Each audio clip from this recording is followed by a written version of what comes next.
আজ যে আলেমরা এই দেশে টাকা খেয়ে দিন কায়েমের বিরুদ্ধে ফতোয়া দেন, আওয়ামী লীগ তো আওয়ামী লীগের দুর্মন মাদ্রাসার দুশ্মন, জমাইতে দিয়েছে নাকি খোঁজ মাদ্রাসার দুশ্মন খোঁজে পছন্দ হইতে আল্লাহ নগর যদি এই ফেরাউন যদি এই হুকুমত কায়েম করে তাহলে দেওবন্দি আলোচনা জামাত কোনো মাদ্রাসা নাই।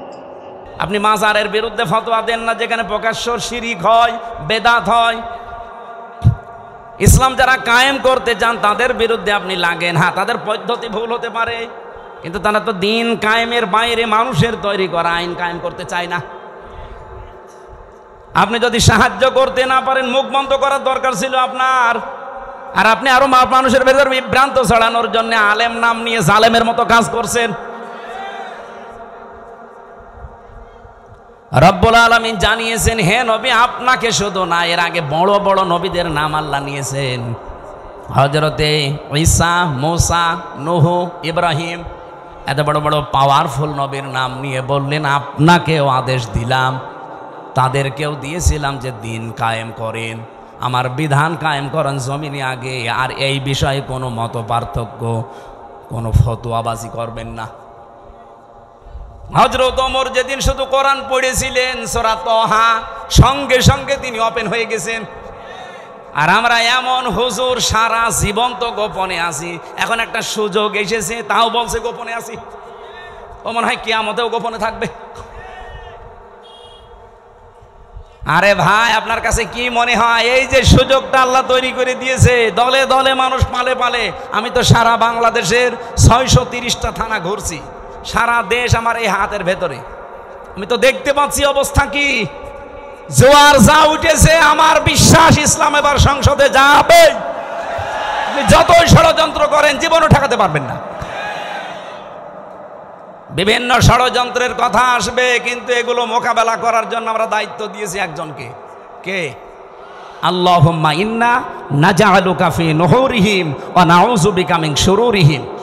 আমার জেলখানার 3 বছরের তাহাজ্জুদের নামাজের দোয়া ছিল এটা। আল্লাহ, ইসলামের বিরুদ্ধে, আমার বিরুদ্ধে এই দেশে যারা ষড়যন্ত্রে মেতে আছে, আমি তো পারলাম না, তোমাকে দায়িত্ব দিলাম এদের ষড়যন্ত্রের বিরুদ্ধে, তুমিই যথেষ্ট। আল্লাহ পারবে না ইনশাল্লাহ? উনি যে পারবে তার প্রমাণ জাহাঙ্গীরনগর, যেখানে টয়লেটের ভেতরে নামাজ পড়া লাগতো ইশারায়, সেখানে আজ আল্লাহু আকবার ধ্বনি উঠতেছে। সুবহানাল্লাহ বলতে পারেন না? সংসদেও ইনশাআল্লাহ আল্লাহু আকবারের ধ্বনি এবার যাবে। এই জন্য এদেশের আলেম ওলামারা এখনো যে ভয়ে চিন্তায় আছে। কোনো ভয় নেই আপনার, কোনো চিন্তা নেই। ইসলাম এবার আসবেই, আর আপনারা সবচাইতে বেশি সুযোগ সুবিধা পাবেন। সে কওমি বলেন, আলিয়া বলেন, খারেজি বলেন, যাই বলেন। কিন্তু কিছু আলেম নামধারী, এদেরকে এই বাম আর রামরা এখনো পর্যন্ত পেছনে লেগে আছে। জামাত ইসলামী বাংলাদেশের বিপক্ষে একটা কথা লাগিয়ে দেন, এরা আসলে নাকি মাদ্রাসার বেতন বন্ধ করে দিবে। এটা শয়তান বিশ্বাস করবে? এটা আপনার কথা না, আমরাও জানি। আপনাকে দিয়ে রাম আর বামরা বলাচ্ছে। সুন্নাত নয় শুধু দাওয়াতের মেহমান, সুন্নাত নয় শুধু খাওয়া শেষে মধুপান, আরো কিছু সুন্নাত আছে তুমি জানো কি? জানলেও জীবনে কখনো তা মানো কি? সুন্নাত শুধু নয় মাজলুম সহায়ক, সুন্নাত ওহুদে জালিমের প্রতিরোধ, সুন্নাত শুধু নয় নির্জন ধ্যানে যাওয়া, আর সুন্নাত হলো পাথরের আঘাত খাওয়া। মহাব্বতে তার সুদিনের সাথী তুমি, হামজার মতো তার পাশে থাকো কি? আরো কিছু সুন্নাত আছে তুমি জানো কি? জানলেও জীবনে কখনো তা মানো কি। আলহামদুলিল্লাহ। নাটোর জেলার নলডাঙ্গা থানার অন্তর্গত মাদনগর ইসলামী যুব সমাজ কর্তৃক আয়োজিত, তার মানে এখানে শুধুমাত্র যারা সদস্য আছে তারা এই অনুষ্ঠানটা সাজিয়েছে। যে সদস্য যারা কোরআনে কারিম প্রচারের জন্যে তাদের সময় এবং অর্থ দিয়েছে, কিয়ামতের দিন এই সময় এবং এই সম্পদের হিসাব আল্লাহ নেবেন না। এরকম ভালো কাজে আমাদেরকেও আল্লাহ শরীক হওয়ার তৌফিক দেন। ষষ্ঠ বাৎসরিক তাফসিরুল কোরআন মাহফিলের স্বনামধন্য সভাপতি, বিশিষ্ট ইসলামী চিন্তাবিদ, সহকারী অধ্যাপক আলহাজ মাওলানা এনামুল হক দামাত বারকাতুহুমুল আলিয়া, সহ সভাপতিবৃন্দ, অনেক মানুষের নাম দিয়েছেন। হায়াতে তাজ্জেবা সিহাতে কুল্লিয়া কামনা করছে, আল্লাহ যেন দান করেন। এ মাহফিলের প্রধান অতিথি উপজেলা নির্বাহী অফিসার নলডাঙ্গা নাটোর জনাব রেদওয়ানুল হালিম দামাত বারকাতুহুমুল আলিয়া। বিশেষ অতিথি আপনাদের এই থানার ভারপ্রাপ্ত কর্মকর্তা জনাব রফিকুল ইসলাম। আল্লাহ রাব্বুল আলামিন এই মানুষগুলোকে কোরআনের খাদেম হিসাবে কবুল করেন।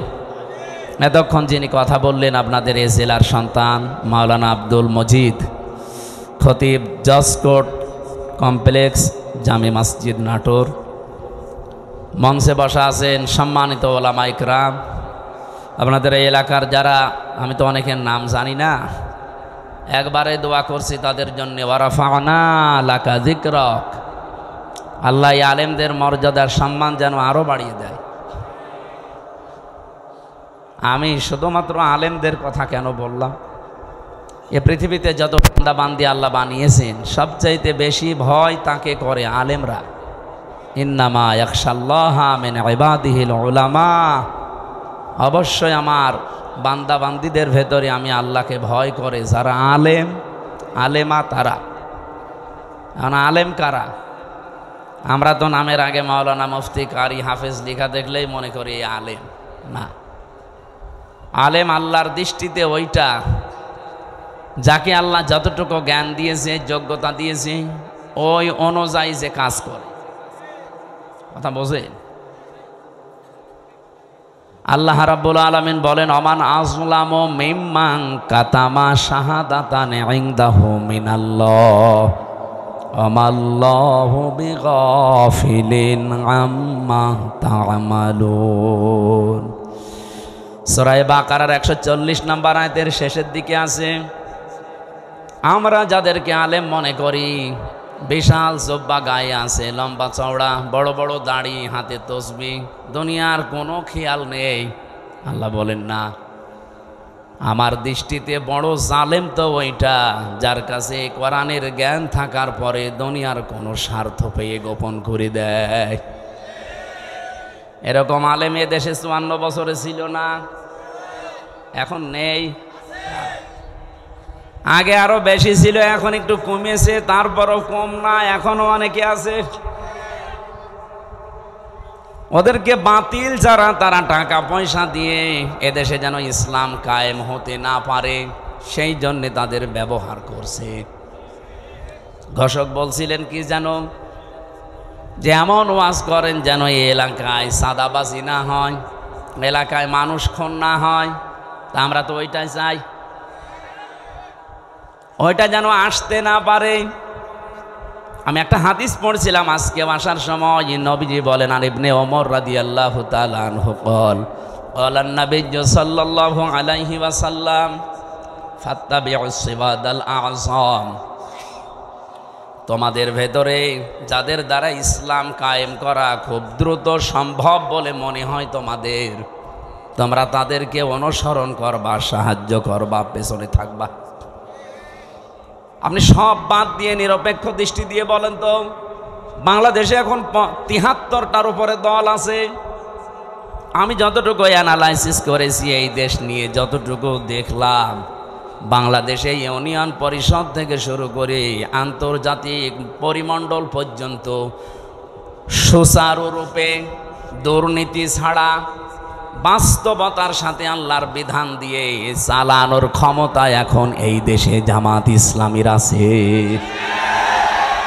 যদি অন্য কোনো দলের থাকে আপনি নাম বলেন, আমি তার ওয়াজ করব বলেন। হ্যাঁ, ইসলামপন্থী দল এখনো প্রায় আছে 39টা। একটাকেও দিলে তারা সংসদ থেকে শুরু করে আপনি এই ইউনিয়ন পর্যন্ত পুরাটা, এমনকি আন্তর্জাতিক পরিমণ্ডলে যে ব্যবস্থাগুলো আছে চালানোর সক্ষমতা এখনো হয়ে ওঠেনি। কিন্তু জামাত ইসলামী বাংলাদেশে এভাবে লোক তৈরি করা আছে। আপনি বলেন এটা কি আমি বানিয়ে বললাম? তাহলে হাদিস ছিল ফাত্তাবিউস সিওয়াদাল আযম, অনুসরণ করবা তাদের যাদের দ্বারা ইসলাম কায়েম করা দ্রুত সম্ভব। তা আমি তো হাদিসের বাংলা বললাম, খালি নামটা চলে এসেছে জামাত ইসলামী। অন্যটা যদি আমি পেতাম তাহলে তাদের নাম বলতাম। আমি তো মিলিয়ে দেখছি যে না, কেউ সম্ভব না। হয়তো ইউনিয়ন পারবে, উপজেলা পারবে, পৌরসভা পারবে, হয়তো সংসদ ভবনও পারবে। আন্তর্জাতিক পরিমণ্ডলে যে বিষয়গুলো আছে এগুলো ক্যাপচার করার জন্য যোগ্যতা লাগে। বিদেশে একজন মেহমান এসেছে, আপনার সাথে অর্থনীতি নিয়ে আলোচনা করবে। আপনাকে অর্থনীতি পুরাটা তাকে ইসলাম দিয়ে সুদ ভিত্তিক অর্থনীতি, ওটা ভেঙ্গে চোরমার করে এটাকে বিজয় করা লাগবে। সে তো আপনাকে আসবে বড় বড় জায়গা থেকে এসে এমন এমন যুক্তি দেবে, আপনি তার ভাষাও বোঝেন না, তার যুক্তিও বোঝেন না। আপনি শুধু নিজের দেশ নিয়ে চলতে পারবেন। এতটুকু একটা দেশে প্রায় 18 কোটির উপরে আমরা মানুষ বাস করি। আমি বিশ্বের এমনও দেশে গেছি, এই দেশের তুলনায় ওই দেশটা কমপক্ষে 7 ডবল বড়, অথচ মানুষ মাত্র 1 কোটি। বলেন তো, এর চাইতে 7 ডবল বড় একটা বিশাল দেশ, মানুষ মাত্র 1 কোটি। তাও বাংলাদেশের মানুষ সেখানে আছে 40 লাখ। আর ওই দেশের মানুষ এবং বিভিন্ন জায়গা থেকে এসে হয়েছে 60 লাখ। অথচ দেশটা এই দেশের তুলনায় 7 ডবল বড়। আমি যখন জার্নি করতাম এই দেশটা, আমি পুরা এলাকা ঘুরে দেখলাম 1150 কিলোমিটার হয় টেকনাফ থেকে তেতুলিয়া। অথচ আমি ওই দেশে, এই প্রদেশ থেকে ওই প্রদেশে প্রায় 2200-3000 কিলোমিটার প্রতিদিন রান করেছি। এত বড় বিশাল দেশ, মানুষের সংখ্যা মাত্র 1 কোটি। তারা যদি মনে করে না বিশ্বের কোনো জায়গায় আমাদের ধর্ণা দেওয়ার দরকার নেই, আমরা নিজেরাই উৎপাদন করি, নিজেরা স্বয়ং সম্পূর্ণ আমরা থাকব, পারবে তারা। তা আপনি পারবেন না। আপনাকে বিভিন্ন দেশ থেকে খাবার নিয়ে আসা লাগবে, রসদ জোগানো লাগবে।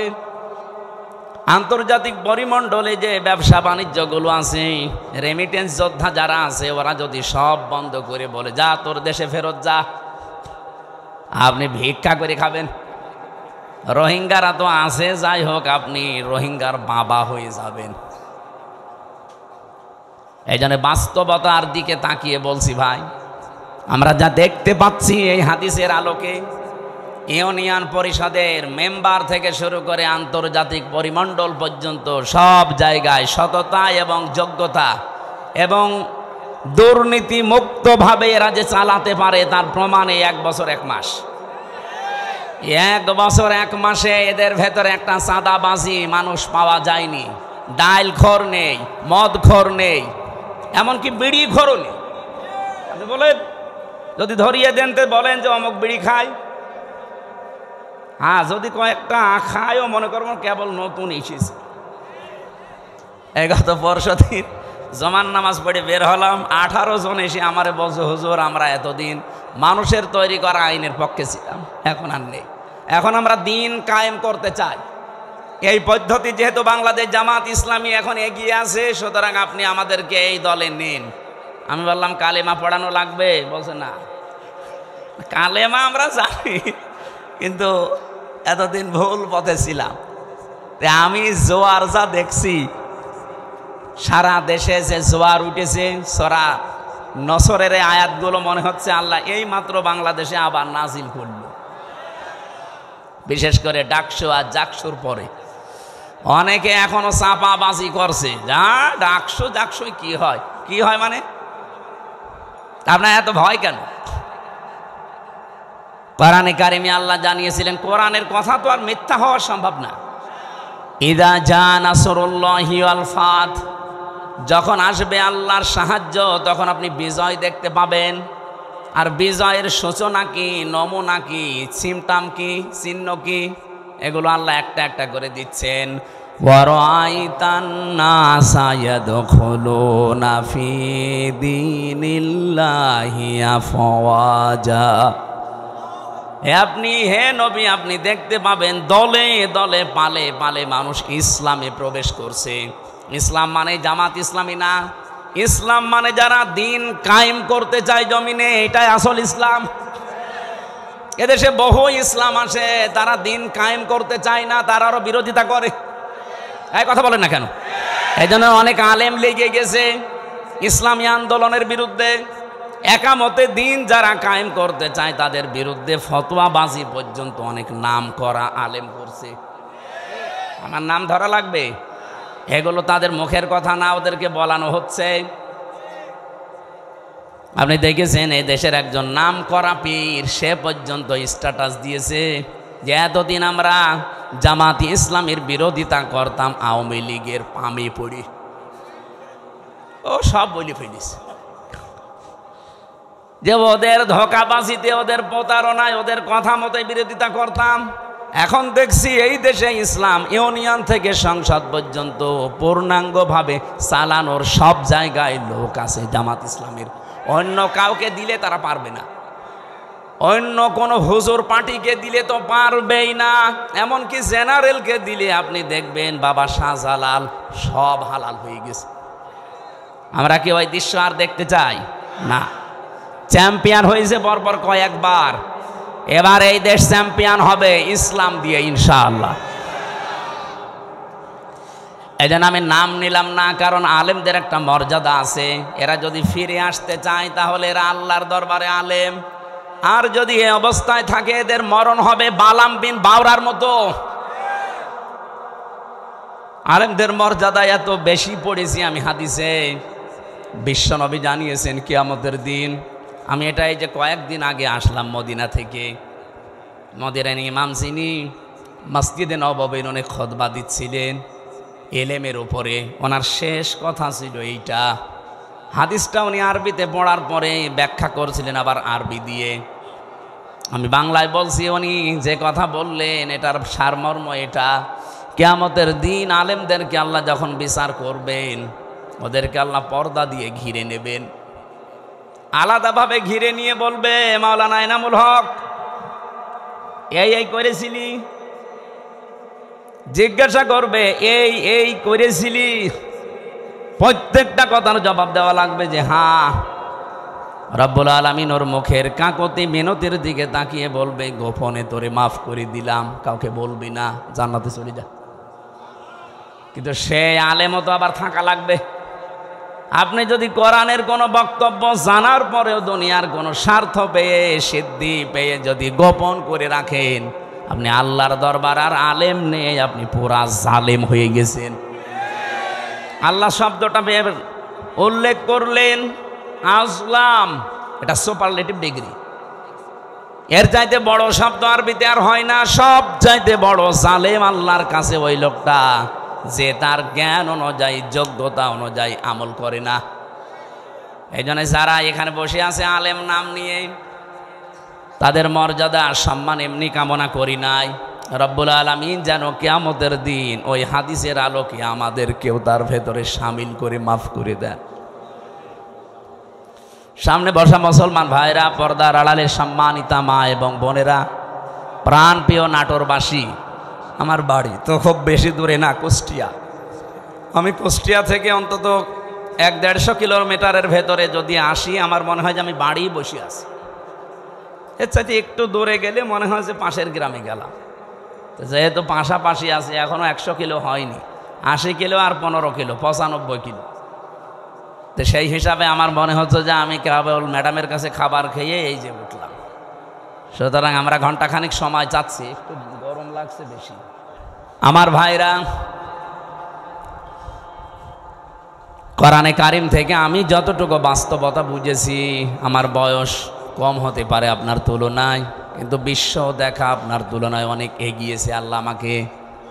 আমি দেখেছি এই পৃথিবীর ময়দানে কাউকে যদি আল্লাহ দিন কায়েমের জন্য কবুল করেন, তাকে আল্লাহ কয়েকটা জিনিস আগে দিয়ে দেন। সূরা শূরার 13 নম্বর আয়াতে এটা আপনি পাবেন, শেষের দিকে আছে, আল্লাহু ইয়াজতাবি ইলাইহি মাইয়াশা ওয়া ইয়াহদি ইলাইহি মাইয়ুনিব। রব্বুল আলামিন বলেন, আমি আল্লাহ যাকে এজতেবা করি, পছন্দ করি, মনোনীত করি, নির্বাচিত করি, যাকে আমার ভালো লাগে, এই মানুষটাকে আমি দুনিয়াতে দিন কায়েমের জন্যে নিয়োজিত করে দেই।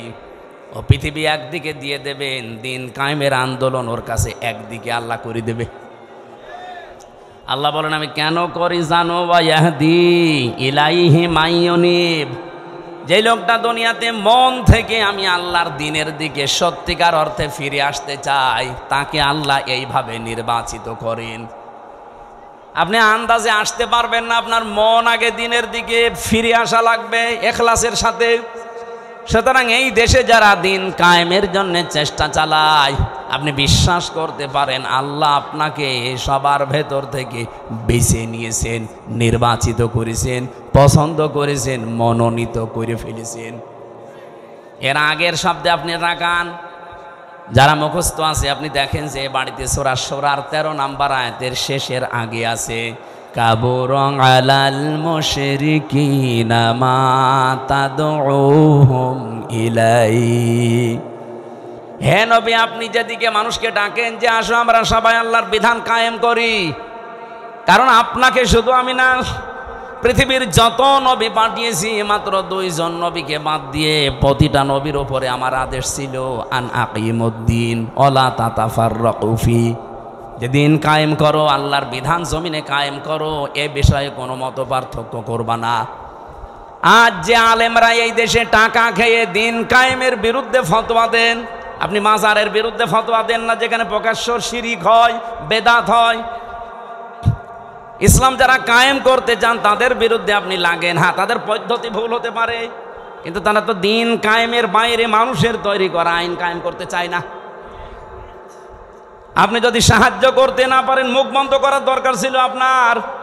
আর আপনি আরো মানুষের ভেতর বিভ্রান্ত ছড়ানোর জন্য আলেম নাম নিয়ে জালেমের মতো কাজ করছেন। রব্বুল আলামিন জানিয়েছেন, হে নবী, আপনাকে শুধু না, এর আগে বড় বড় নবীদের নাম আল্লাহ নিয়েছেন।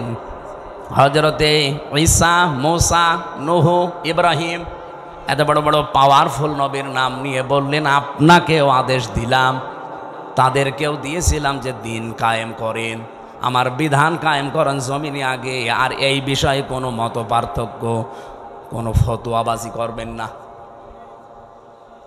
হে নবী, আপনি যেদিকে মানুষকে ডাকতে চান, এই কথা শুনলে সব চাইতে মন খারাপ হবে, খারাপ লাগবে, রাগ করবে ওই মানুষগুলো যারা মুশরিক। বলে আমির হামজা মাটির নিচের ওয়াজ করেন, তো মাটির নিচে আপনি কেমন চলে গেছেন? আপনি তো উপরে আছেন, উপরে থাকতে হলে স্বস্তি, শান্তি, নিরাপত্তা নিয়ে কিভাবে থাকা লাগবে, তো ওইটা এখন তৈরি করা লাগবে না? ঘোষক তো ওইটাই বলছিল যে ওইটা বলেন, কি করে আমরা শান্তি, স্বস্তি, নিরাপত্তা নিয়ে থাকতে পারি। আজকে কষ্টে আমার গণসংযোগ ছিল, পথসভার শেষ কথা বলেছি, এবার যদি ইসলাম এদেশে আসে, আল্লাহর কসম এই কুষ্টিয়ার ময়দান থেকে আগে দূর করা হবে চাঁদাবাজি। এই কুষ্টিয়ার বুকে চাঁদাও থাকবে না, বাজিও থাকবে না। আপনিও এই দেশের নাগরিক, আমিও এই দেশের নাগরিক, আপনাকে চাঁদা দেওয়া লাগবে মানে? আমি কি চাঁদের দেশ থেকে এসেছি? এটা সম্ভব, শুধুমাত্র ইসলামকে আপনি এনে দেন, 5 বছর লাগবে না। বাংলাদেশ থেকে 5 দিনে চাঁদাবাজি ঝাঁটিয়ে বিদায় করা হবে বঙ্গোপসাগর। কোনদিন তার মুখে আপনি চাঁদা এ শব্দও শুনবেন না, কারণ ঔষধ কি দেওয়া লাগে ওটা আমার জানা আছে। এ পৃথিবীতে যত বড় অপরাধ আল্লাহ তত বড় শাস্তি দিয়েছেন। দেখবেন জেনা করে যদি বিবাহিতা যারা, তাদেরকে পাথর মেরে মেরে ফেলা লাগবে। আপনি একটা করে দেখেন, এই নাটোরের পুরুষ যারা তাদের স্বপ্ন দোষ বন্ধ হয়ে যাবে। জেনা করা, আপনার জিনিসপত্র হয়তো উঠবে না, কারণ দৃশ্য মনে হবে ওরে বাবা পাথর মেরে জাগায় মেরে ফেলছে। আপনি যেটা দিয়ে জেনা করবেন ওই জিনিস নষ্ট হয়ে যাবে। চুরি করলে হাত কেটে দাও, আপনি একটা করেন দেখেন চুরি বন্ধ হয় কিনা। কারণ আল্লাহ পাক ভালো করে জানে যে ঔষধ দেওয়া লাগে কোন জায়গায়।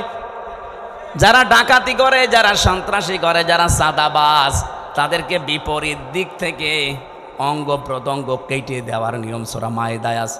একটা কেটে দেন, আপনাদের নাটোরের কেন্দ্রীয় মসজিদের সামনে অথবা জজকোর্টের সামনে নিয়ে এই নাটোরে আর কিয়ামতের আগে সাদাবাজি হবে না। এটা সম্ভব এবং আমরা পারবো ইনশাআল্লাহ, সামনে আসবে। সুতরাং এই আয়াত থেকে আমি যে থিওরিটা পেয়েছি, আল্লাহর বিধান কায়েমের কথা বললে যাদের মন খারাপ হয় তারা যেন বিশ্বাস করে তারা মুশরিক।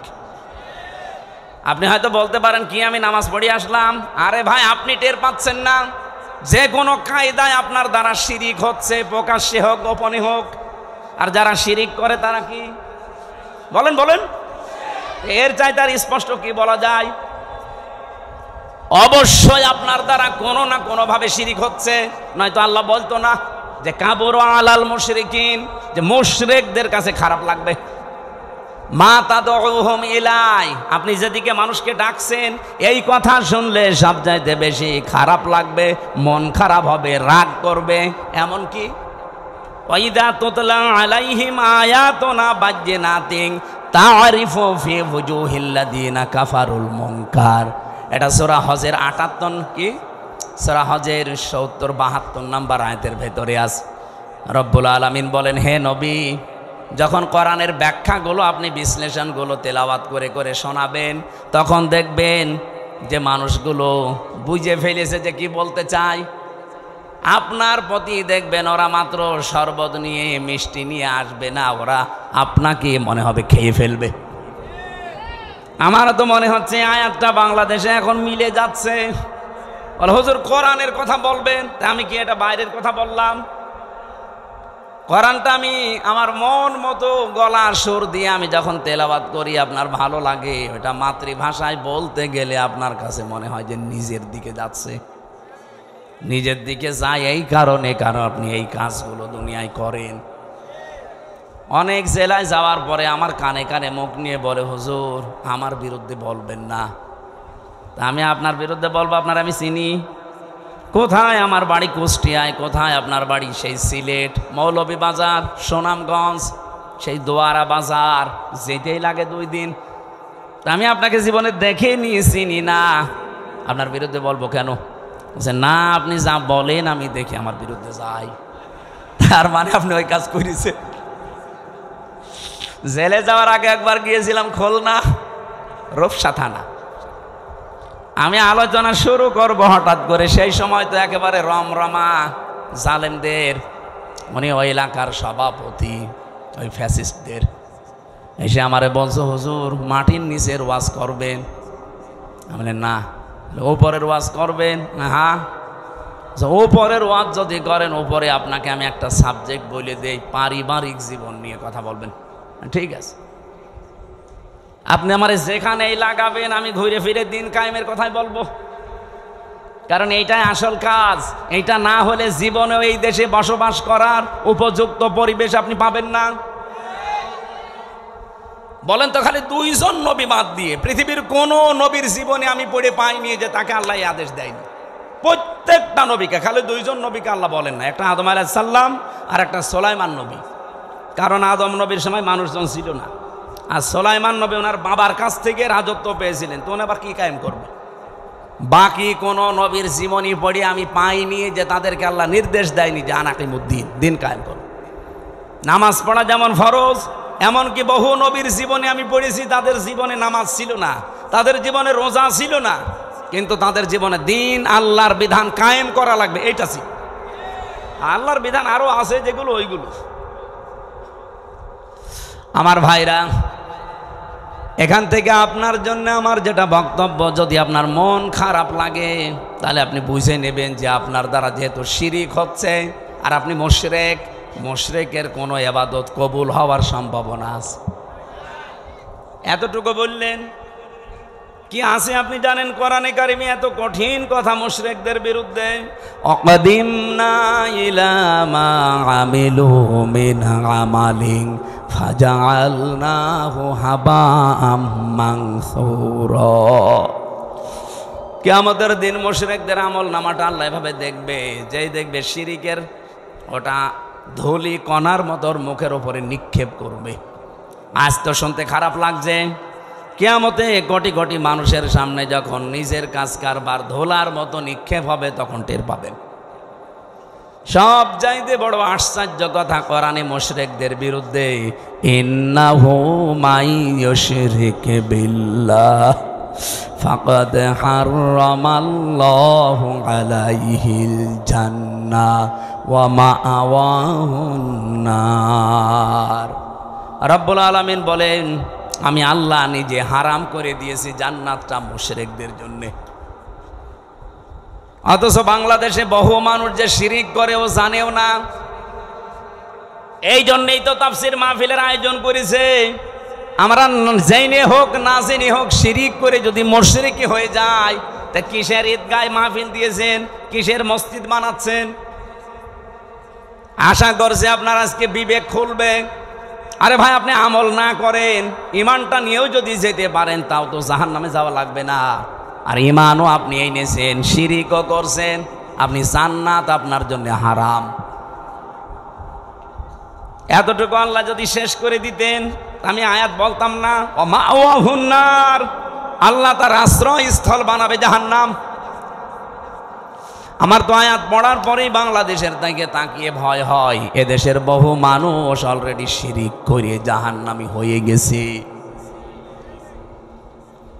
নাটোরবাসী বড় ভালোবাসি আপনাদের পাশের জেলা, খুব ভালো করে খেয়াল করে দেখেন শিরিক জীবনে হচ্ছে কিনা।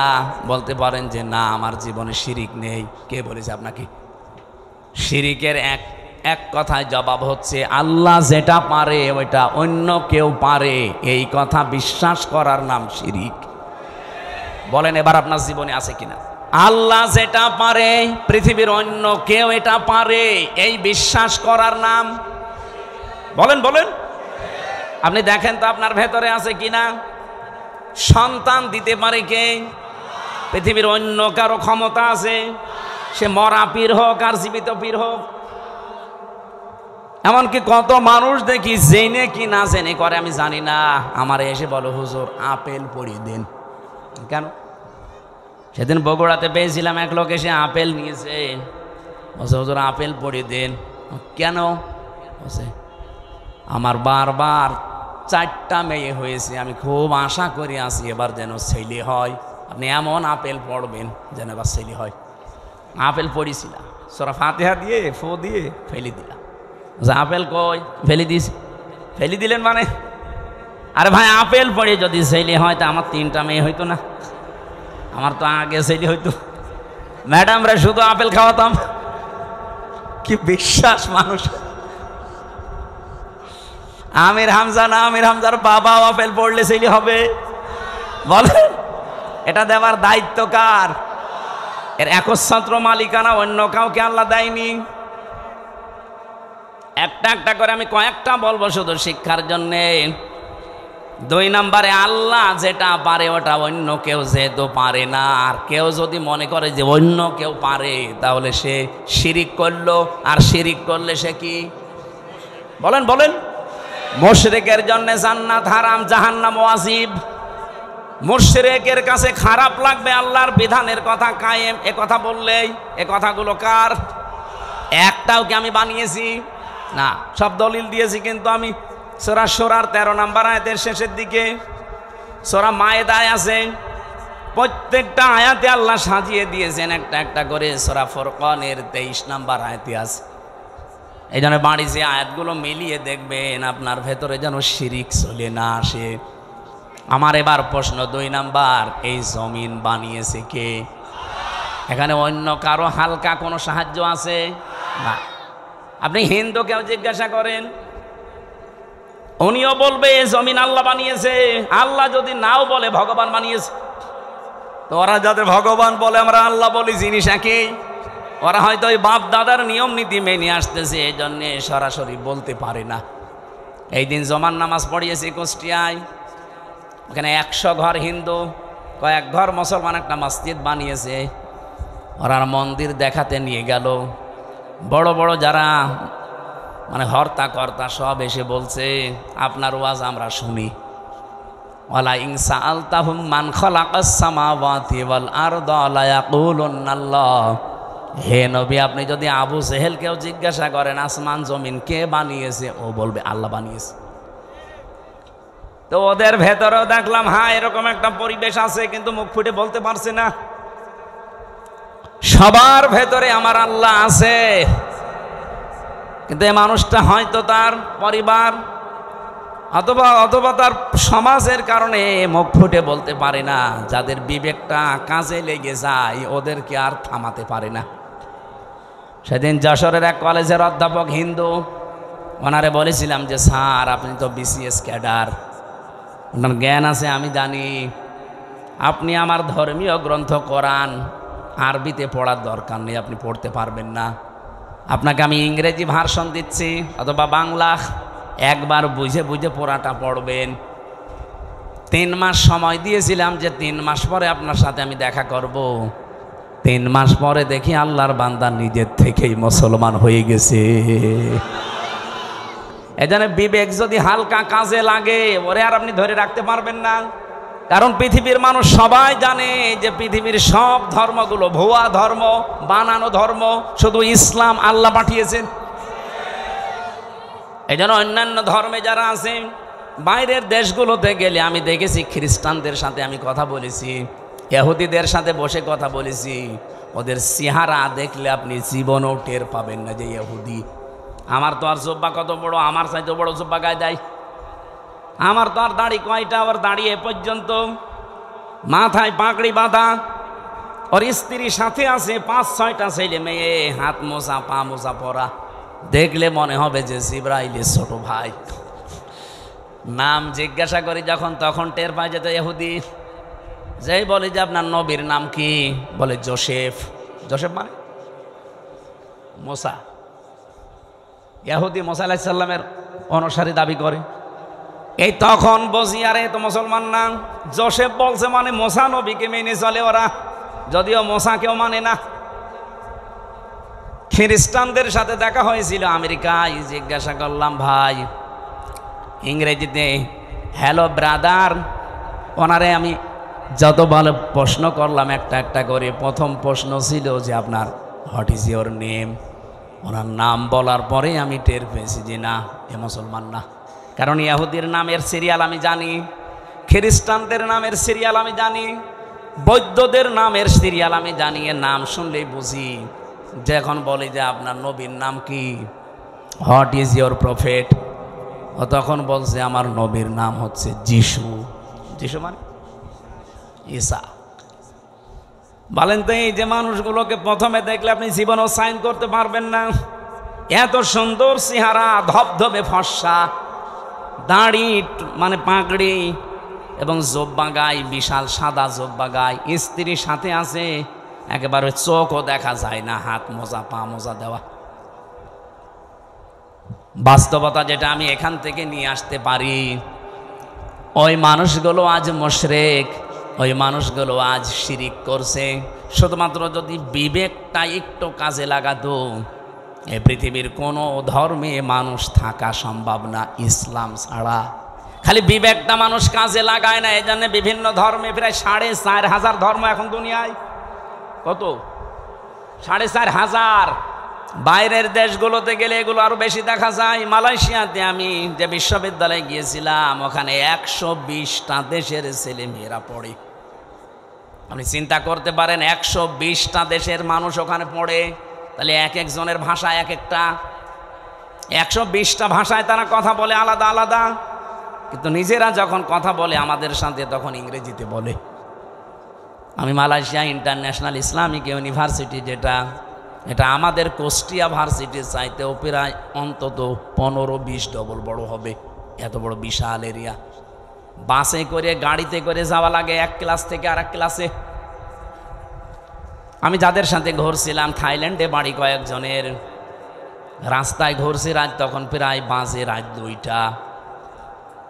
হঠাৎ দেখে একটা মোবাইল পড়ে আছে, আমারে উনি ওনার ভাষা দিয়ে বলছে আপনার বাড়ি তো বাংলাদেশে, এই মোবাইলটার পাশ দিয়ে যদি শুধু বাংলাদেশ আর ভারতের ছেলে মেয়েরা না যায় তো কিয়ামত পর্যন্ত পড়িয়ে থাকবে, কেউ নেবে না। আমার কি সুনাম করলো না, বাস দিল। আমরা বলছি বাংলাদেশ আর ভারতের ছেলে মেয়েরা যদি যায় ও গায়েব করে ফেলবে। পৃথিবীর এখানে প্রায় 120টা দেশের ছেলে মেয়েরা আছে, কেউ এর পাশ দিয়ে গেলে ঘুরিয়েও তাকাবে না যে লোকের জিনিস আমি কেন নেব। কিন্তু আপনারা যে এমন মানুষ, আমি ওনারে পরে হাসির ছলে বললাম যে ভাই আপনি কি আমার সুনাম করলেন না বাস দিলেন।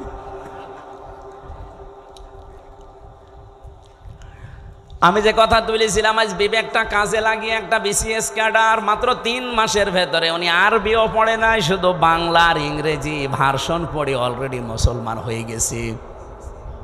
আর আপনার কি হয়েছে? এবার আসেন, যারা বিশ্বাস করে যে জমিন আসমান আল্লাহ বানিয়েছে, আবু জেহেল যদি বিশ্বাস করে থাকে, রব্বুল আলামিন বলেন যেহেতু আসমান আর জমিন আমি বানিয়েছি, আলাহুল খালাক ওয়াল আমরু তাবারাকাল্লাহু রব্বুল আলামিন, বানিয়েছেন যিনি, হুকুম চলবে তার, এ বিধান কার? তাহলে আপনার বিবেকের কি বলে যে জমিন আসমান আল্লাহ বানিয়েছে আর এখানে চলবে মানুষের তৈরি করা আইন? একটা কথা হইল। তাহলে আল্লাহ যেটা পারে ওইটা অন্য কেউ, তাহলে জমিন আল্লাহর বিধান চলবে, আল্লাহর এখানে অন্য কারো বিধান চলতে পারে না। যদি অন্য কারো আইন, অন্য কারো বিধান আপনি চালাতে চান, আপনি অবশ্যই শিরিক করছেন। আর শিরিক করলে লোকটা কি? এইরকম মুশরিকের কাছে আল্লাহর বিধানের কথা বললে মন পাওয়া যাবে? তার কি হবে? রাগ হবে, গা জ্বলবে, মারতে আসবে। তাহলে বাংলাদেশে এবার বলেন তো 92% মুসলমান আমরা না 92% মুশরিক? আমাদের রাগ হয় কেন? দোষ তো আপনার না, আপনি শিরিক করে ফেলছেন। জমিন আল্লাহর, আপনি নিজে বলছেন এখানে আইন চলবে আল্লাহর, অথচ আপনি এমন এক দল করেন যে দল আল্লাহর আইন বিশ্বাস করে। তাহলে আপনার শিরিক হচ্ছে না? আর এই কথাটা আমি একটু বাংলা ইংরেজি আরবি মিলে বলতে গেলে আপনার রাগ হয় না? এরপরও আমি জানি কিছু মানুষের মন ফিরবে না, কারণ ওদের আবু জেহেলের মতো খতম করে দেওয়া। খাতামাল্লাহু আলা কুলুবিহিম ওয়া আলা সামিইহিম ওয়া আলা আবসারিহিম গিশাওয়া ওয়া লাহুম আযাবুন আযীম। হে নবী, আমি ওদের অন্তরের উপরে মোহর লাগিয়ে দিয়েছি। আপনি যতই সুন্দর করে বলেন, নবীজি আবু জেহেলের কাছে 350 বারের উপরে দাওয়াত নিয়ে গেছে, এরপরও লোকটার মন তৈরি হয়নি। আমার মনে হয় 350 বার না, আমি তো আপনার কাছে এই 11.5 বছর তো আমি ময়দানে, 3 বছর না জেলে ছিলাম, বাকি সময় তো বহুবার আপনি আমার আলোচনা, আলেমদের আলোচনা শুনেছেন, এরপরও আপনার পরিবর্তন হয় না। আলেমরা কি কোনো দিন বলেছে এই জমিনে আমরা আমার বাবার আইন তৈরি করতে চাই? সবারই এক কথা সামারাইজ করে দেখবেন, সবাই বলতে চাই এই জমিনে আমরা আল্লাহর আইন চাই।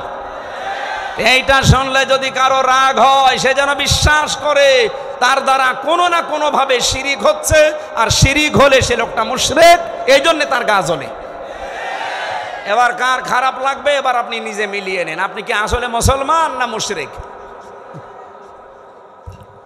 দরুদ আর সালাম পাঠ করার মাধ্যমে আমরা তেলাওয়াতকৃত আয়াত, যেটা আমি ছোট্ট ছোট্ট 2টা আয়াত পড়েছি, 6666টি আয়াত, এটা প্রসিদ্ধ, আর বিশুদ্ধ হচ্ছে 6236টা আয়াত। এর ভেতরে মাত্র 2টা আয়াত পড়েছি, আমি আগে পরও পড়তে পারতাম। এই 2টা আয়াত থেকে কিছু কথা তাফসির আকারে শোনাতে চান। আপনারা তাফসির মাহফিল লিখেছেন, অথচ এখন চলছে নবীজির জন্মের মাস, সিরাত লিখে দিলে আমরা ওইভাবে সাজাতাম। যেহেতু তাফসির লিখেছেন, আমরা তাফসির আকারে কথা বলবো, শুনবেন তো নাকি? রাখবেন। আমি আগে একটু তেলাওয়াত করে তাফসিরের যে মূল নীতি আছে 15টা একটা একটা করে বলবো, এরপরে আমরা ভেতরে যাব। আউযু বিল্লাহি মিনাশ শাইতানির রাজিম। তিলকা আয়াতুল কিতাবিল মুবিন। হ্যাঁ, এখান থেকে এবার একটা শিক্ষা বের হবে। রব্বুল আলামিন বলেন তিলকা, এই আয়াতুন, এটা বহু বচন। এই আয়াতগুলো যেগুলো এখন আপনাদের সামনে আমি বলবো, এগুলো হচ্ছে আল কিতাব। কিতাবের আগে আলিফ লাম আছে, এরপরে আছে মুবিন। আল্লাহ পাক বলেন এটা স্পষ্ট কিতাবের আয়াত। আমার প্রশ্ন হচ্ছে, কোরআন কি স্পষ্ট না অস্পষ্ট? না না, আপনার বলা ঠিক হয়। আপনি তো স্পষ্ট না কোরআন আপনার কাছে। এনামুল ভাই বললে বলতাম। আপনার এখন যদি আমি পেটে বম মারি, তিলকা মানে কি বলতে পারবেন? আপনার কাছে স্পষ্ট হয় কি করে? তার মানে আমি ওই মানের লোক চাচ্ছিলাম। এখান থেকে ডানে বামে এই আলেমগুলো যদি বলতো স্পষ্ট, আমি কম প্রশ্ন করতাম না। যারা সবাই একবারে বললেন আমার কাছেও কোরআন স্পষ্ট না, আপনি মিথ্যা বলেছেন। কিতাব যদি আপনি স্পষ্ট করতে চান, কিতাবের কাছে আসা লাগবে। কথা বলেন না কেন? আপনি এই যে বয়সে আছেন, এই বয়সে এখন মাদ্রাসায় ভর্তি হয়ে সময় দিতে পারবেন? কি কথা বললেন না? আপনার বয়স এখন 55 বছর, আপনি এখন মাদ্রাসায় ভর্তি হয়ে সময় দিতে পারবেন? ওই 8 বছর 9 বছরে ভর্তি হয়ে যেভাবে পড়ছে, পারবেন না। কিন্তু আল্লাহর একটা বিশেষ অনুগ্রহ এই বাংলাদেশের উপরে। এই দেশে এখন এমন একটা মাদ্রাসা, এমন একটা বিশ্ববিদ্যালয় আছে যেখানে ভর্তি হয়ে গেলে আপনাকে কোরআন শিখাবেই। সেটা বাংলাদেশে জামাত ইসলামী। আপনি হয়ে দেখেন, 15টা পয়েন্ট পূরণ করা লাগে প্রতিদিন। এই লোকটা খুব শিক্ষিত না, আমি ওনাকে চিনি, ম্যাট্রিক পাসও করে নাই, কিন্তু এই জায়গায় আসার কারণে ওনাকে বিশ্ববিদ্যালয়ে ভর্তি হওয়ার সিস্টেম করে দেওয়া হয়েছে। প্রতিদিন কোরআন শরীফ শুদ্ধ করে পড়া লাগবে। আবার কয় আয়াত পড়বেন, বুঝে পড়েন না, আন্দাজে পড়েন, আবার লেখা লাগবে। 1 মাস পরে আবার দায়িত্বে যারা আছে তাদের দেখানো লাগবে। এর চাইতে বিশ্ববিদ্যালয় কোথায় পাবেন আপনি? আর আপনার যে বুড়ো বয়সে কোন ভার্সিটি আপনাকে নেবে? যেন আসেন এই বিশ্ববিদ্যালয়ে, আপনাকে আলেম বানানো হবে। খুব বেশি দিন লাগবে না, মাত্র 6 মাস আপনি সময় দেন। আমি গ্যারান্টি দিচ্ছি আপনি এই দেশের বহু আলেমের চাইতে জ্ঞানী হয়ে যাবেন। আমার কথার অর্থ আপনি বুঝেছেন? আপনি স্পষ্ট হন কোরআনের কাছে এসে। বহু আলেম কোরআনের এই শব্দগুলো জানে না, কেন আলিফ লাম দেওয়া হয়েছে এটাও বলতে পারে না। আমার মনে হয় এখানে যদি 100 জন আলেম থাকে, 50 জন বলতে পারবেন যে আলিফ লামের নাম কি। আলিফ লাম 4 প্রকার। এখানে যেটা আছে এটা নির্দিষ্ট করার জন্য আল্লাহ দিয়েছেন। কেন দিলেন? এই পৃথিবীতে কিতাব বলতে একটাই, কোরআন শরীফ। কোরআন বাদ দিয়ে পৃথিবীর যত বই আছে সব কোরআনের ব্যাখ্যা। যেভাবেই লেখেন না কেন ওটা কোরআনের ব্যাখ্যার ভেতরে পড়বে। আপনি যদি চাঁদ নিয়ে লেখেন, চাঁদের কথা কোরআনে নেই। বলেন বলেন। যদি এই জমিন নিয়ে লেখেন, জমিনের কথা কোরআনে নেই। যেটাই করবেন ওগুলো আসলে কিতাব না, ওগুলো কিতাবের ব্যাখ্যা। কিতাব কয়টা? আরো জোরে। কেমন কিতাব? স্পষ্ট। বলেন বলেন। আল্লাহ পাক বলেন আলহামদুলিল্লাহিল্লাযী আনজালা আলা আবদিহিল কিতাবা ওয়া লাম ইয়াজআল লাহু ইওয়াজা। প্রশংসা করা লাগবে আমার। কেন? আমি আমার বান্দাকে কিতাব দিয়েছি। কিতাব কেউ দিতে পারে না, আল্লাহ নিজে পাঠিয়েছেন এটা তার বান্দার কাছে। এমন কিতাব দিলেন ওয়া লাম ইয়াজআল লাহু ইওয়াজা, যে কোরআনের ভেতরে, কিতাবের ভেতরে কোনো বক্ষতা নেই, যেখানে কোনো গোপন কথা আপনি পাবেন না। কোরআনে যা আছে সব স্পষ্ট কথা, সব ওপেন কথা। কোনো গোপন কথা আছে? আরো জোরে বলেন। এই জন্য কোরআনের নিয়মই এইটা। এর কাছে যদি কেউ বুঝে শুনে আসে, সে আর জীবনেও গোপন থাকে না, সে ওপেন হতে চায়। আর আমরা এমন কিতাবের আলেম, এত স্পষ্ট চলছে দুনিয়া এখন, এত সহজ হয়ে গেছে, এর পরেও বলে হুজুর আমি গোপনে আছি। কে কিতাব পড়ে আলেম হয়েছে যে এতদিনে গোপন থাকা লাগবে?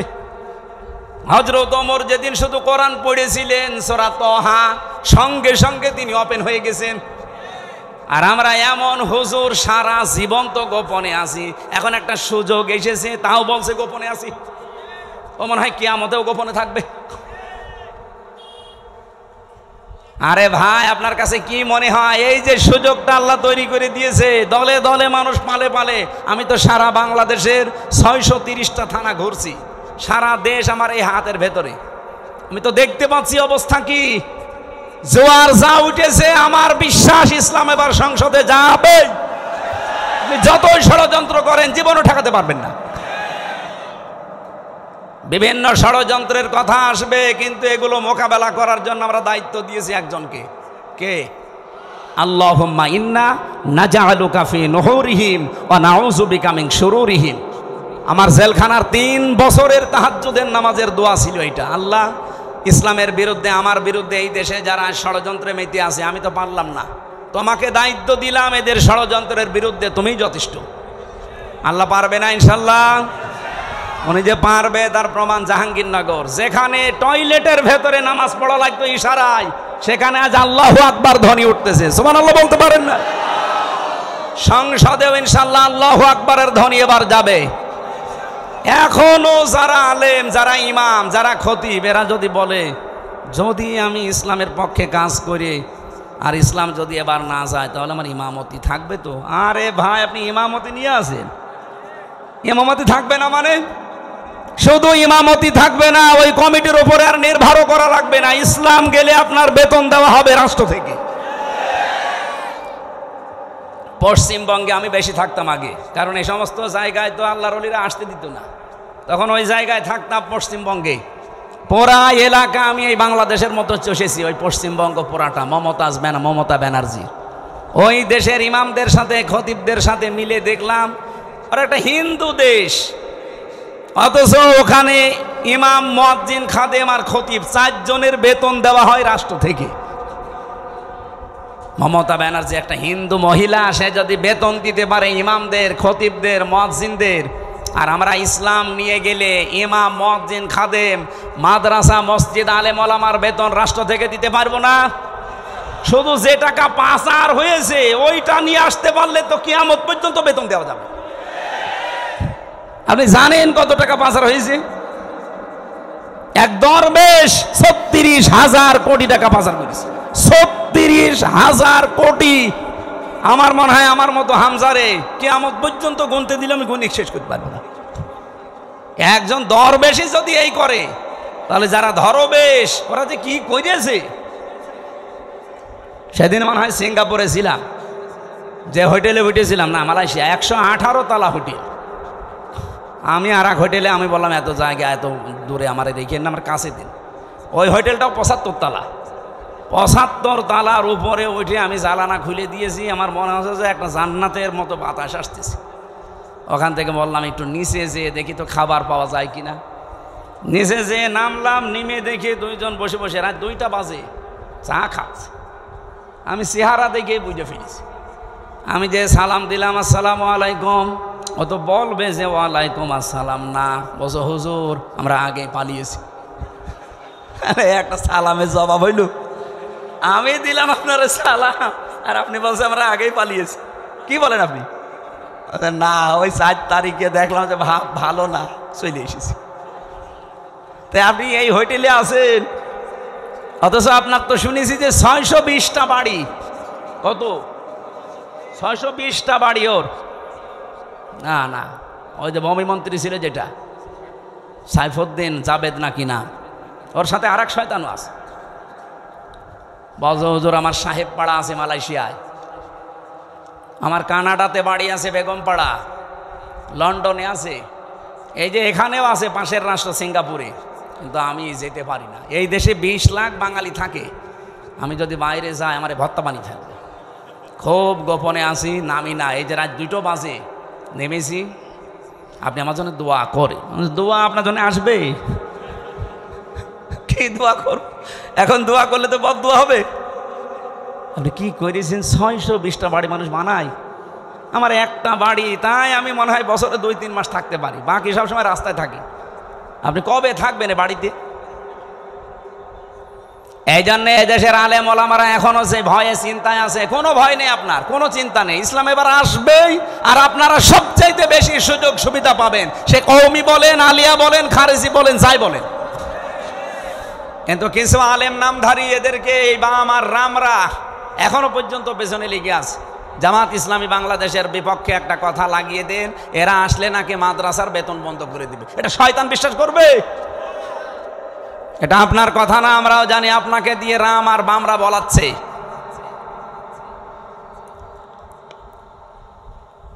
আমার ভাইরা, এখানে কিতাব যেহেতু স্পষ্ট, আমরা স্পষ্ট কথা এবার বলবো। এটা যদি কেউ রাজনীতির গন্ধ খুঁজে মনে করেন এটাও আমাদের মতো ধান্দাবাজি, এক চোর আর একজন কেউ চোর মনে করে, কি কথা বলেন না কেন? আমি তো কোরআনের আয়াত দিয়ে স্পষ্ট কথাই বলবো এবার। কিন্তু আপনার ভেতরে দোষ আছে, আপনি মনে করবেন আমিও মনে হয় আপনার মতো ধান্দাবাজ। না, আপনার মতো ধান্দাবাজ বাংলাদেশ জামাত ইসলামীতে নেই। কারণ এই দেশে জামাত ইসলামী একমাত্র দল যারা গ্যারান্টি দিয়েছে যদি এই দেশে রাষ্ট্র ক্ষমতায় তারা যেতে পারে, 1 টাকার মালিক তারা হবে না। আমিরে জামাত ঘোষণা দেয়নি যে এই দেশ থেকে যদি কেউ এমপি হয়, মন্ত্রী হয় জামাত ইসলামী থেকে, 5 বছরে তাদের 1 টাকা বাড়বে না। অন্য কোনো দলের লোক এই ঘোষণা দিক, ওই দল থেকে এমপি দাঁড়াবে না। কি কথা বলেন না কেন? আমার নিজের আসনে একজন আছে, উনি ঘোষণা দিয়েছে এই সিট রক্ষা করার জন্য আমি দরকার হয় 50 কোটি টাকা খরচ করব। আপনার কি লাভ? আমার 1 টাকা খরচও নেই, তোলার ধান্দাও নেই। আর আপনি 50 কোটি টাকা যদি খরচ করেন, আল্লাহর কসম আপনি 100 কোটি টাকা মারবেন। এরকম মারিং কাটিং যারা, তাদের মতো আমরা হব এবার। বলেন বলেন। ওরা তো আমাদেরকে এইটাই মনে করে, এই জন্য ট্যাগ দেয় যে আমরা নাকি ইসলাম নিয়ে আমরা ব্যবসা করি। কে বলিস আপনাকে? আমরা ইসলাম নিয়ে ব্যবসা করি না, আমরা জান্নাতের টিকিট বিক্রি করি না। জান্নাতে যাওয়া যায় কি করে? আমরা রাস্তা দেখাই। আপনি এভাবে দেখান, আপনারটাও মানুষ যাবে। আপনি দেখাতে পারেন না, আপনি শুধু আছেন মারিং কাটিং এর ধান্দায়। বাবা শাহজালাল কুত্তা বিড়াল সব হালাল, সব হালাল করে নিয়েছে। কুত্তা বিড়াল কি সব হালাল? কিন্তু মানুষের কাছে তো মনে হচ্ছে সব হালাল হয়ে গিয়েছে। আল্লাহ এত শত শত ঘটনা দিয়েছেন কোরআনে, তার ভেতরে একটা ঘটনা আমাদেরকে শোনাচ্ছেন আশার সঞ্চার করার জন্যে। দেখেন তো আপনার আশা জাগে কিনা। নাতলু আলাইকা মিন নাবাই মূসা ওয়া ফিরআউনা বিল হক। নাতলু মানে আমি তেলাওয়াত করছি। কে বলেন বলেন? আল্লাহ বলেন আমি তেলাওয়াত করছি আলাইকা, আপনার কাছে বা আপনার উপরে আমি তেলাওয়াত করছি আপনার নিকটে। মিন নাবাই, ঘটনা থেকে। কার ঘটনা? মূসা ওয়া ফিরআউনা, মূসা এবং ফেরাউনের বিল হাক্কি, সত্য ঘটনা। তার মানে এখন যেটা বলা হবে এটা মিথ্যা। বলেন বলেন। আল্লাহ বলেন আমি সত্য ঘটনাটাও যেমন তেমন ভাবে না, যথাযথভাবে তোমাদেরকে আমি শোনাচ্ছি। হ্যাঁ, এটা শুনলে কি হবে? লিকৌমি ইউমিনুন, যে জাতির ভেতরে আমি আল্লাহর প্রতি বিশ্বাস আছে এই ইমানদারদের জন্য আমি বর্ণনা করছি। কি হয়েছিল শোনো, তোমরা তো ওই সময় ছিলে না। ইন্না ফিরআউনা আলা ফিল আরদি, অবশ্যই ফেরাউন এই জমিনের ভেতরে ছিল একজন স্বৈরাচার, সন্ত্রাসী, সীমা লঙ্ঘনকারী। আমি একটা শব্দ যদি বানিয়ে বলি, যারা এখানে বসেন তাদের জিজ্ঞাসা করেন, আমি আয়াতটা বাংলাদেশের সাথে মিলিয়েছি। বলেন তো আল্লাহ ১৫০০ বছর আগে না হাজার হাজার বছর আগের ঘটনা এটা? এই নাজিলি হয়েছে এই ঘটনাটা ১৫০০ বছর আগে। তিনি বললেন এই পৃথিবীর জমিনে একজন ফেরাউন ছিল, সে ছিল সীমা লঙ্ঘনকারী। কি করেছিল সে? ওয়াজাআলা আহলাহা শিয়া, এই জমিনে ওর দেশের মানুষের ভেতরে দলে বিদলে মানুষকে বিভক্ত করে রেখেছিল। আমাদের বাংলাদেশের দিকে তাকান, এই ৫৪ বছরে বহু মানুষ এই দেশে দায়িত্বে এসেছে, তাদের একমাত্র টার্গেট ছিল ইসলাম যেন এক জায়গায় হতে না পারে। এবার একটু ৮টা দল ইসলামী এগুলো একটু এক জায়গায় এসেছে, অনেকের মাথা খারাপ হয়ে গেছে। ফেরাউনের অভ্যাস ছিল এই, ওর কর্মসূচি দিয়ে রেখেছিল এরা যেন এক জায়গায় হতে না পারে, এদের দলে বিদলে বিভক্ত করতে করতে ছোট ছোট দল বানিয়ে দাও।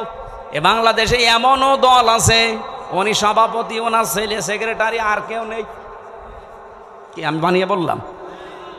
জেলখানায় আমার সাথে একজনের দেখা হয়েছিল, ওনার নাম আব্দুল মতিন, উনি হচ্ছে আল্লাহর দলের সভাপতি সারা বাংলাদেশের।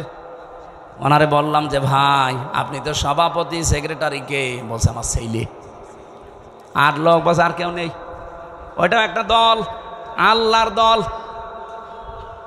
এরকম দলে বিদলে বিভক্ত করে রেখেছে। ৭৩টা দল চলছে বাংলাদেশে এখন, শুধু নিবন্ধিত দল ৪৯টা।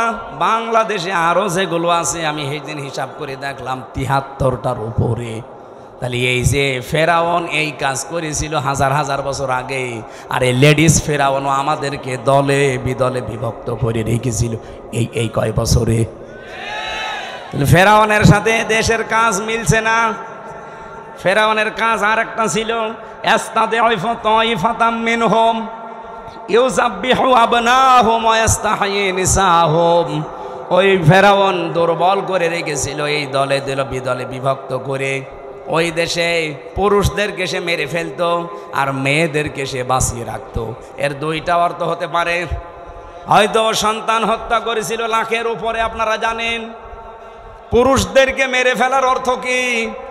এই ফেরাউন লেডিস যেটা বিদায় নিয়েছে এইটাও কিন্তু এই কাজ করেছিল, পুরুষদেরকে সরাসরি হয়তো জবাই করে মেরে ফেলেনি, কিন্তু একটা মানুষ যোগ্যতা সম্পন্ন হওয়ার পরে শুধু দলীয় পরিচয় দেখে তার চাকরি হয়নি, তার মানে তাকেও মেরে ফেলার সামনে।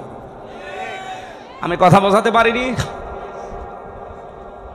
মাওলানা এনামুল হক যেখানে ওঠার কথা সেই জায়গায় ওনার শুধু দলীয় পরিচয় থাকার কারণে ওই জায়গায় উঠতে দেয়নি, ওনারে বসিয়ে রেখেছে সেই যে নিচের চেয়ারে ওখানে। ওখান থেকে অথচ 15 বছরে ওনার ওঠার কথা 5 সিঁড়ি পার হয়ে। এই যে উঠতে না দেওয়া এটাও মেরে ফেলার সামিল। এই কথা বলেন না কেন? আমার সামনে আমি নিজে মনে করেন আমার রোল নাম্বার 1, 50 নাম্বার স্যার, তারে এনে আপনি বসিয়ে দিয়েছেন চেয়ারে, বলেন তো আমাকে মেরে ফেলা কিনা? ফেরাউন এটা করেছিল ওই জামানায়, আর এই জামানায় ফেরাউন এখন ঠিক এই কায়দায় পুরুষদেরকে অলরেডি শুধু ইসলাম মানার কারণে মেরে ফেলেছে। ঢাকা বিশ্ববিদ্যালয়ে মাদ্রাসার ছাত্র ছাত্রীরা ভর্তি হতে পারবে না, অথচ আমার চাইতে অনেক অগা আছে ভার্সিটি ভর্তি হতে পারবে। ইসলামকে তারা কোন জায়গায় নিয়েছে? ক্লাস 5 এবং 8-এ বৃত্তি পরীক্ষায় আগে 100 মার্ক ছিল, এই জালেমরা এসে ওইটাও তুলে দিয়েছে। এর যে কিছুদিন আগে 2 নবীর নাম নিয়ে যিনি বসে আছেন, ডক্টর মোহাম্মদ ইউনুস, কয় নবী? 2 নবীর নাম, অথচ গানের মাস্টার নিয়োগ দিল, শরীর চর্চার মাস্টার নিয়োগ দিল, 1 থেকে 5 পর্যন্ত একটা আলেম মাওলানা নিয়োগ দিতে পারে নাই। এই কথা বললেন না কেন? এই দাবি নাটোরবাসী করে কিনা যে আমরা প্রত্যেকটি প্রতিষ্ঠানে 1 থেকে 5 পর্যন্ত একজন আলেম মাওলানা টিচার চাই? এই দাবি আছে কার? দেখে লিল্লাহি তাকবীর। হ্যাঁ দেখেন তো, হাত তোলেন কে? দেখেন এটা রেকর্ড হচ্ছে, তোলেন। আপনি কোরআনের পক্ষে আছে এটা আজকে হাত তুলে দেখান। ডক্টর মোহাম্মদ ইউনুসের কাছে যদি নাও যায় এটা আরো সে চলে গেছে ইনশাআল্লাহ। ইব্রাহিম নবীর পক্ষে একটা ব্যাঙ পোশাক করেছিল, তাই আল্লাহ তারে কবুল করে নিয়েছে, তার পোশাকও পাক। আর আপনি আজকে কোরআনের শিক্ষার পক্ষে হাত তুলে কিয়ামতের দিনে এই হাত আপনাকে জান্নাতে নেওয়ার জন্য চেষ্টা চালাবেন ইনশাআল্লাহ। আমার ভাইরা, তাহলে পুরুষদেরকে মেরে ফেলতো আর মেয়েদেরকে সে বাঁচিয়ে রাখতো ভোগ করার জন্যে, অথবা তাদেরকে দিয়ে জেনা ব্যভিচার করিয়ে করিয়ে সমাজটা নষ্ট করার জন্যে। ইন্নাহু কানা মিনাল মুফসিদিন, আল্লাহ পাক বলেন নিশ্চয় সে ছিল ফাসাদ সৃষ্টিকারী, সীমা লঙ্ঘনকারী, বিশৃঙ্খলাকারী। এ পর্যন্ত আল্লাহ যদি শেষ করে দিতেন এই আয়াতগুলো আমি বলতাম না। এবার একটা আশার বাণী শুনিয়েছেন, ওয়ানুরিদু আন্নামুন্না, আল্লাহ পাক বলেন আমি একটা ইচ্ছা করলাম। এই এদিকে তাকান, ইচ্ছা করছে আমির হামজা কে? আরো জোরে বলেন। আল্লাহ বলেন আমি একটা ইচ্ছা করলাম, কি?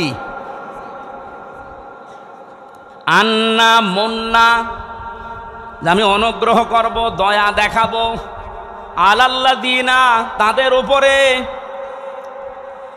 আলাল্লাযিনা ইসতুদঈফু ফিল আরদ, এই জমিনের ভেতরে ফেরাউন যাদেরকে দুর্বল করে রেখেছিল, জুলুম, অত্যাচার, নির্যাতনের স্টিম রোলার চালিয়ে যাদেরকেও দুর্বল করে রেখেছিল ওই বনি ইসরাইল মুসা নবীর দলকে, আমি চাইলাম, আমি আল্লাহ ইচ্ছা করলাম তাদেরকে জমিনে একটু কিছু দয়া দেব। কি দয়া দেব? ওয়ানাজআলাহুম আইম্মাতান, আমি চাইলাম যে তাদেরকে জমিনের নেতা বানাবো। আল্লাহ কিন্তু নেতা বানার আরম্ভ করে দিয়েছে। এই কথা বলেন না কেন? এতটুকু না, ওয়ানাজআলাহুমুল ওয়ারিসিন, আমি চাইলাম এই জমিনের উত্তরাধিকারী তাদেরকে বানিয়ে দেব। আমার তো মনে হচ্ছে খাপের খাপ মুমতাজের বাপ মিলে যাচ্ছে। এখন যদি মনে করেন না ওদের সাথে মেলছে, আমাদের সাথে মেলে না, আপনার সাথে মেলবে কি করে? আপনার আদর্শ আছে, আপনার চরিত্র আছে। রাত 9টার পরে তো আপনার পা ঠিক মতো মাটিতে পড়ে না। আপনার চরিত্র কিসের? আপনি লাল পানি খান, আপনি ডাইল খান, আপনি বাবা খান। আল্লাহ কাদের উপরে দয়া করেছে এটা দেখা লাগবে। যাদের উপরে ফেরাউন জুলুম, অত্যাচার, নির্যাতনের স্টিম রালি চালিয়েছিল, আমার তো মনে হচ্ছে 54 বছরে যাদের উপরে মিথ্যা তহমত দিয়ে, উল্টাপাল্টা কথা দিয়ে জাতির কাছ থেকে আলাদা করে রেখেছিল, বিশেষ করে 15.5 বছরে সবচাইতে বেশি জুলুম, অত্যাচার, নির্যাতন যে দলের উপরে করা হয়েছে, ওই দলকে আল্লাহ একটা অনুগ্রহ দিয়ে তাদেরকে জমিনের নেতা বানাবে এবং শাসন ক্ষমতা তুলে দেবে। আপনি বলেন মিলছে কিনা? যদি না মেলে আমি আয়াত পড়বো না। আমার তো কোরআন হাদিস পড়ে দেখতে পাচ্ছি, হ্যাঁ একেবারে 100% মিলে যায়। অনুমাক্কিনা লাহুম ফিল আরদ, আল্লাহ বলেন আমি চাইলাম জমিনে আমি তাদেরকে ক্ষমতায় বসাবো। অনুরিয়া ফিরআউনা ওয়া হামানা ও জুনুদাহুমা, আর আমি দেখাবো ফেরাউনকে, হামানকে, হামান মানে মন্ত্রী, ফেরাউনকে আল্লাহ দেখাবে। এখন লেডিস ফেরাউন এখনো বেঁচে আছে, ওকে আল্লাহ দেখাবে। এমনকি ওর মন্ত্রী পরিষদ যারা পালিয়ে আছে তাদেরকেও দেখাবে। ও জুনুদাহুমা, এমনকি তার সৈন্যবাহিনী, তার দলের লোক যারা, তাদেরকেও আল্লাহ নিজে দেখাবে। এখানে ফাইল কর্তা আল্লাহ নিজে। কি করবেন? মিনহুম মা কানু ইয়াহযারুন, যাদেরকে নিয়ে ওরা সবসময় ভয়ে থাকতো, যাদের বিরুদ্ধে মিথ্যা তহমত দিয়ে জাতির কাছ থেকে আলাদা করে রাখতো, আল্লাহ তাদেরকে বসিয়ে ওদেরকে দেখাবে। এই সিদ্ধান্ত কার? আপনার রাগ হয় কোন কারণে? আজ ডাকশো, জাকশো, রাখশো, চাকশো, শাকশো, সব জায়গায় যদি বিজয়েরা হয়, এ সিদ্ধান্ত নিয়েছেন কে? আরো জোরে। আপনার রাগ হয় কোন কারণে? আল্লাহ সিদ্ধান্ত নিয়ে এটা করছে, জমিনের শাসন ক্ষমতা আল্লাহ তাদের দেবে। এ জমিনের উত্তরাধিকারী এবার হবে ইসলাম। আরো জোরে বলেন ঠিক কিনা? এটা দেখতে চান না চর্ম চোখে? 54 বছর তো বিভিন্ন জিনিস আমরা আনকমন দেখেছি, এবার একটু দেখি না কেমন কি লাগে। খালি ইসলাম 5 বছর লাগবে না, 2 বছর চলবে। এই বাংলাদেশ মিনি জান্নাত যদি না হয়, আপনারা আমার কাছ থেকে বুঝে নেবেন। খালি 2 বছর চলতে দেন কোরআনটা দিয়ে। 500 আইন আছে এর ভেতরে।